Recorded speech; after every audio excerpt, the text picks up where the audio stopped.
चलिए भाई दोस्तों, स्वागत है आप सभी का एक बार फिर से बातों से इतिहास की सीरीज में, जहां हम इतिहास को जान रहे हैं बातों के माध्यम से।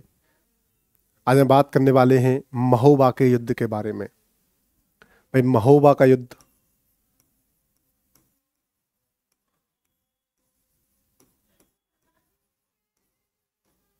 होता है 1182 ईस्वी में। किस किस के बीच हुआ था? पृथ्वीराज चौहान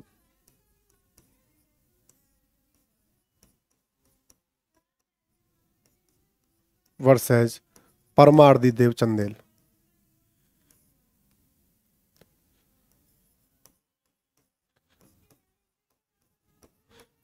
बेटा ये जो महोबा है, जो परमार्दी देव चंदेल है, वो महोबा एक एमपी में पड़ता है।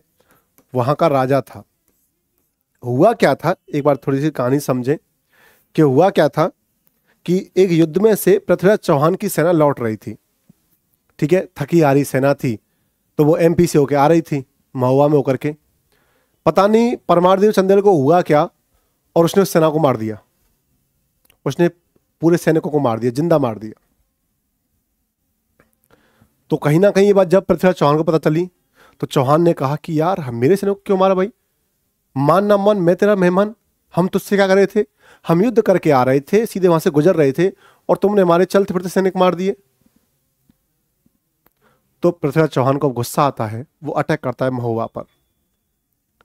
जो अटैक करता है महोबा पर, और वो परमारदेव चंदेल को हरा देता है और महोबा किले को जीत लेता है। और जीतने के बाद वो महोबा किले को देता है पंजवन राय। पंजवन राय को दे देता है। पहले जो था वो आमिर का था, इसने पृथ्वीराज चौहान की बहन ब्याही हुई थी, तो बहन ही था, तो इसको वो पंजवन राय को महोबा का किला दे देता। कहता है कि जीजा जी आप कुछ दिन यहीं ठहरो और आप मजे मारो, क्या ही करोगे जा करके, आप थोड़े परेशान से हो गए हो, तो यहीं रहो। इस प्रकार से उसने कह दिया। तो जीजा जी बड़े ताम में थे, मुँह से ऐसे हट करके ठीक है भाई यहीं रहेंगे। भाई इस युद्ध को ना तो इसलिए याद किया जाता है कि पृथ्वीराज चौहान जीते थे, ना इसलिए याद किया जाता है कि परमारदेव चंदेल हरा था, ना इसलिए याद किया जाता है कि पंजम राय यहाँ के राजा बन गए थे। इसको इसलिए याद किया जाता है, दो सैनिक थे, दो सेनापति थे, आल्हा उदल। बहुत अच्छी आपको एक बात बताने जा रहा हूं मैं। दो सेनापति हैं, और ये सेनापति थे परमार्दी देव चंदेल के, आल्हा उदल। समझे, आल्हा और उदल। हुआ क्या था कि किसी बात पर ऐसे ही आला उदल और परमार्दी देव चंदेल की किसी बात पर नहीं बनती थी। आपको पता है कि राजा और सेनापति की अक्सर नहीं बनती है, तो झगड़े हुआ करते थे। तो झगड़े हो गए, तो परमार्दी देव चंदेल ने इन दोनों को निकाल दिया राज्य से। अब जब पृथ्वीराज चौहान अटैक कर रहा है महोबा पर, तो आपको सेनापति चाहिए, और परमार्दी देव चंदेल को पता था कि मेरे दो ही सेनापति हैं जो विश्वास पात्र हैं और बहुत तगड़े लड़ने वाले हैं, सेना को नेतृत्व बहुत अच्छा कर सकते हैं, वो थे आला और उदल।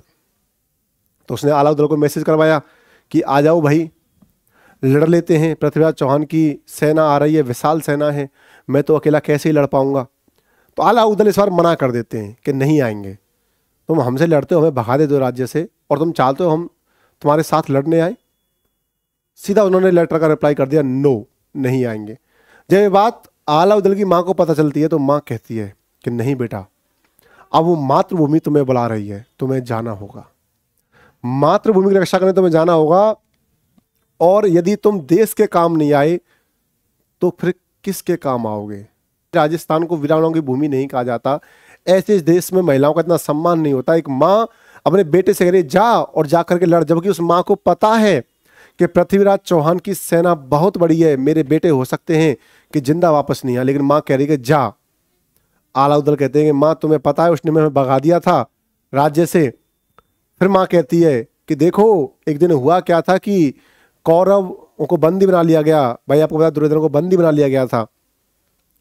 तो युधिष्ठिर ने अर्जुन और भीम से कहा कि जाओ तुम इसे छुड़ा के लाओ। तो अर्जुन और भीम ने मना कर दिया कि हम क्यों जाएं, वो हमें डेली डेली मारने का प्लान करते हैं और हम उन्हें बचाने जाएं। तो युधिष्ठिर ने कहा था कि जब हम आपस में लड़ते हैं तो वो 100 हैं और हम 5 हैं, लेकिन जब हमसे कोई और लड़ता है तो हम कितने हैं? वयम पंचम अधिकम शतकम, के हम 100 से 5 ज़्यादा हैं, यानी कि 105 5 हैं। तो माँ समझाती है जब आपस में लड़ रहे तो कोई बात नहीं है, लेकिन जब देश पर बात आई है तो तुम्हें जाना होगा और परमादेव चंदेल के साथ लड़ना होगा। आला और उदल जाते हैं और इतनी बहादुरी से लड़ते हैं, इतनी बहादुरी से लड़ते हैं कि शहीद हो जाते हैं। कहा भी जाता है कि उदल शहीद हो गए थे, आला अभी भी अमर है, ऐसी बातें लोकगीतों में कही जाती हैं। बहुत अच्छी बातें, लेकिन मैं आपको समझाना क्या चाह रहा हूं कि आला उदल ये युद्ध जीते नहीं है। आला उदल राजा नहीं है, ये सेनापति हैं और हारे हैं, फिर भी याद किया जा रहा। अब देखो राजस्थान में भले ही कोई जीत गया हो, एक बार को आप जीतने वाले को याद नहीं रखते, लेकिन आप उसे याद रखते हो जो बहादुरी से लड़ा। आप देख लो जितने भी सेनापति के नाम आपके मुंह पर होंगे सब के सब आ रहे हैं। आला उदल, जैता कुंपा आपको पढ़ाया था मैंने अभी, गौरा बादल, जयमल फत्ता, ये सब के सब आ रहे हैं। पर जब इन्हें पता था कि मौत निश्चित है तब लड़ना भी बड़े जगरे का काम होता है।